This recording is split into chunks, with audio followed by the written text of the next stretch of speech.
All right, so come look over my shoulder. Hey, Paul Leary, how's it going? Right now there are two people watching and they're kind of tuning in. Hey, Anders of Norway, Maz Melina, Bixie, that heart. Hey, you guys. Okay, so here, let's turn around for a second. Okay, you guys, Raymond Cinemato here, and I'm here with my buddy Tom. Hey, guys. Sorry about that. Hey, guys. And got disconnected. Did we get disconnected? The connection might be a little spotty here. So what I'm going to do real quick, you guys, is I'm going to quickly tell him what's going on here with this, and then he's going to tell us what's going on with that. Looks like some sort of crazy Terminator thing. All right, I'll tell you guys in 1 second. So, okay, what's going on here, Tom, is that this is the broadcast, and there are 17 people watching. They're talking to us. What are you up to? You're good. Those things spin. Okay. They do spin. And now, you guys, our friend Tom here is going to tell us about this as I ask questions. And if you guys have questions, please ask away, and I'll ask Tom for you. Okay, Tom, here, I'm going to turn the camera on you. All right. So, hi, I'm Tom Hallman from Pictor Vision in Los Angeles, and we are aerial cinema specialists. So what that means is we put cameras on helicopters and now drones for the film, TV, and commercial TV markets. And what we have here is our HL2. It's one of our latest and greatest heavy lifters. We're capable of carrying a red Epic with a decent-sized lens. This payload is about 17 pounds. We can fly it for about 12 to 15 minutes. Okay, give me 1 second. I'm going to go what Tom is telling us about right here. He's telling us about his freaking camera helicopter. That basically it's a helicopter.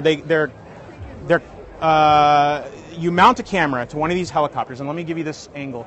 And this thing can fly around and get crazy shots. What used to require a big, giant helicopter can now be done on these little drones. We don't like the word drone because it makes it sound like it's going to kill you flying over Afghanistan, but it's not one of those. It's very different than that. Let me give you a quick little tour of what it is. Guys, here we have a camera. This is a red Epic. Right. This is a red Epic. It's a very popular camera these days. And it is attached to this awesome looking Stabilized gimbal. Steer. So what Tom is telling us about right now is, check this out. This is a, what is this called? It's a stabilized gimbal. This is a Mobi brand. A stabilized gimbal Mobi. And what this means is that this camera can fly around and very smoothly move this camera wherever it wants it to go without it looking shaky or bumpy or anything like that. So, tell us, Tom, if you wouldn't mind.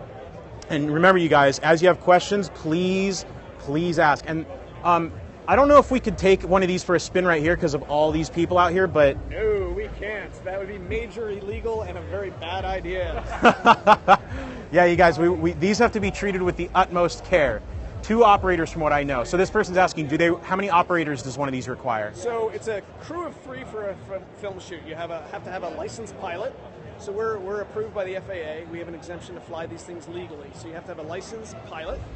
You have to have a safety officer observer, keeping an eye on things at all times, and then you have your camera operator as your third person. We're, again, because we do things at the professional level, we have to do everything by the book with the FAA. We have all our aircraft certified. We're going to have tail numbers like a real aircraft. Because these are real aircraft. These are not toys. These things will cause serious damage. Okay, 1 second. Monster in bed, thank you for joining us again. Okay, guys, so what he's saying here is basically that these things are fully blown commercialized. They need to have licenses and everything to fly and operate these things. We don't want everybody to ruin it for us, so you want to make sure that they're handled with the utmost care. What's your most recent project? So what's one of the most recent projects that one of these guys has been used on? Well, we just finished a major comic book related movie. We're not allowed to talk about any of these things publicly. The studios are really tough on the NDAs. A lot of TV pilots, a ton of car commercials this summer. It's really doing well. Awesome. And yes, it is a drone camera. What do we like to call them, though? Unfortunately, the word drone has caught on. I mean, technically we call them unmanned aerial systems, but the public has sort of won out. They keep calling it drones, and the connotation of drones has become less sinister. That people used to think, drones only went one direction, right? They went and they never came back. Yeah. These come back every single time. A flying camera gizmo. They say that it should be, they want to call it a flying camera gizmo. All right. We'll copyright that. Perfect. There you go. They'll copyright it, you guys. Okay, so there's footage on the kind of the shots that have been gotten with these drones. Okay, so we got a couple comments here from people. Let me. I don't know what that is. They were asking how much does a drone cost? So something like this is custom. We don't sell it, but it's about $30,000 plus the gimbal, which is probably another 15 grand, and the camera and lens is probably about another $70,000.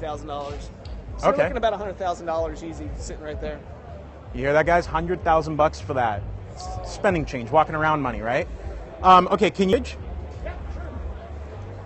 So you guys, we're going to take a quick peek at some footage, and it's the frequency on this is kind of messed up, so it might be flickery. Is that one less reflective?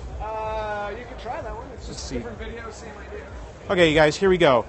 So you guys, he was saying that they could cost around $100,000 more or less because they're custom. Are their blades carbon fiber? They are. The blades are carbon fiber, you guys. So here's some video of one of them operating over some water.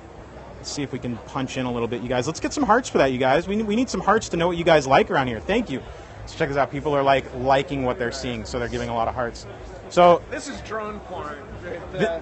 Seeing the drones in action. This is the drone porn, you guys. Oh, and you know what? This is actually really cool. They're shooting some sports videography. So if you guys are ever wondering how they get those cool shots of like sports athletes doing what they do from the air, this is how they do it, right here. Back in the day, it would have cost an enormous amount of money and an enormous amount of resources to do this on a full-blown sized helicopter, and now we can do it on these puppies. You always thought they would have shaky video.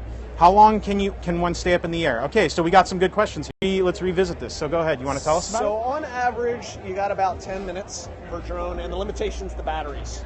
So it's always a compromise between how long you want to fly and how heavy a camera you want to fly. So if you have a heavy camera, you can fly at less time. If you have a very small, light camera, you can fly longer. It's just math. There you go. Okay, so how do they? Hello, Mexico. Welcome. Can you show us how it is that they don't? What it is that prevents them from shaking? You want to take us over and show it to us? So again, it's these very expensive gimbals. Game of Drones was the latest comment. There you go. So stabilized gimbal takes out all the shake, and then over your right elbow is the controller. So this is how you control the gimbal. So you guys, if you didn't hear that, this is the control panel that controls the gimbal. And can you tell us what is a gimbal for those of us who don't know? So the gimbal is the three 6-axis contraption that the camera goes in. So that's what allows us to pan, to tilt, to pan, and to roll. So in really simple terms, it's basically what enables you to let the camera look in different directions, right? And it's called a gimbal. And show us one more time on here what it is. So again, sorry about that. So you guys, this is a gimbal. This is actually in-action gimbal. So the exoskeleton, right? So we can roll, we can tilt, and we got pan turned off. The thing Apollo 13 was afraid of. Yeah. This person saying the gimbal was the thing they were afraid of. I think they were using it in a different context, you guys, in that movie. They're asking, can it spin? Absolutely, it'll spin 360. The copter, the drone will spin 360, right. Or the gimbal, or both. Both. So we have slip rings through here, so you can see. Excuse me. Sure, go ahead. It's not turned on either. Actually, I can't share that we locked it down because people keep touching it and messing things up. But trust me, yeah, in the air they can spin 360, either the gimbal and or the aircraft, or it's a combination of both. Up to the skills of your pilot. So basically, you guys, this big guy right here. Let me give it. Actually, let's go to this one. I'll show you guys. So basically, what he's saying, you guys, is that this big contraption right here, those arms and those the propellers and everything can spin in one direction, and the camera can spin in another direction. Can you spin it for us? So if you can see right now. You see how the entire thing is spinning, and then that is spinning in its own direction. What are the limitations of wind for shooting? So, let me step to this side so we can see you and the... With all things, it depends on what you're doing and how heavy the payload, but roughly about 20 knots is about as big a wind as we will fly in. Depends what you're doing. If you're trying to fly fast versus just being stable, common sense is the answer to that question. So it's very much like in the hands of an experienced operator, they'll know what's good, what's not. Exactly. It's job specific. It's not like 20 to 21 we say no. Depending, some jobs 15 knots might be too much. Again, if it's gusty or if it's constant wind. If it's constant wind, you can adjust for it. But if it's gusty and just comes out of nowhere, it's just going to sort of knock you out. That's scarier. They're giving a lot of hearts for what you're saying right now. They really dig what you're talking about. So we had a question.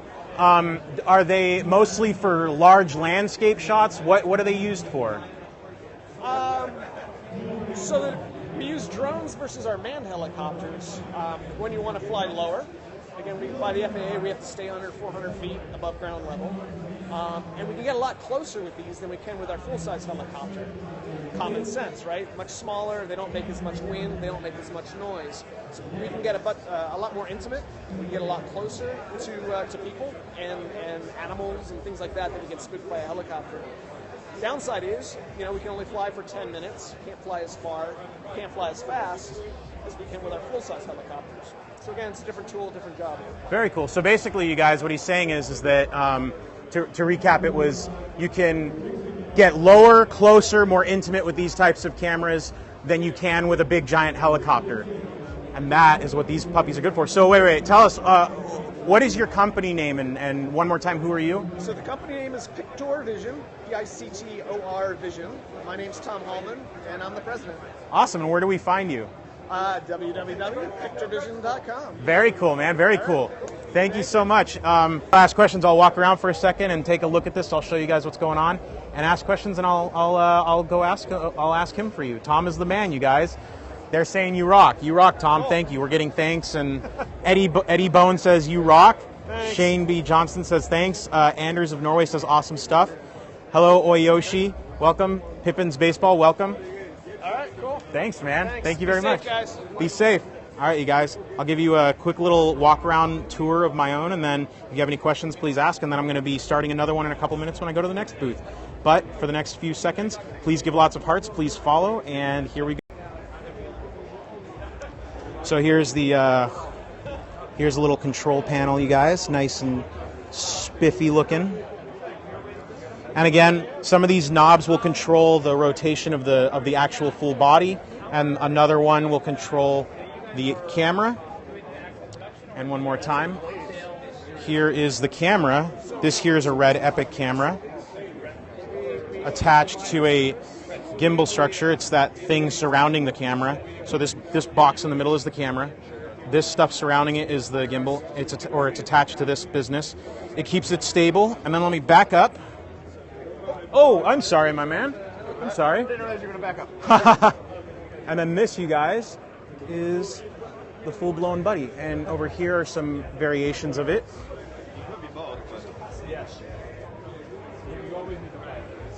With this DaVinci Ascendant Engineering Solutions. This looks like something out of Half-Life for those of you who play Half-Life, or a black version of the little drones from Portal. Hello. Yeah, I know, they are much bigger than we thought. But here's a smaller one, you guys. Little DSLR camera attached to it.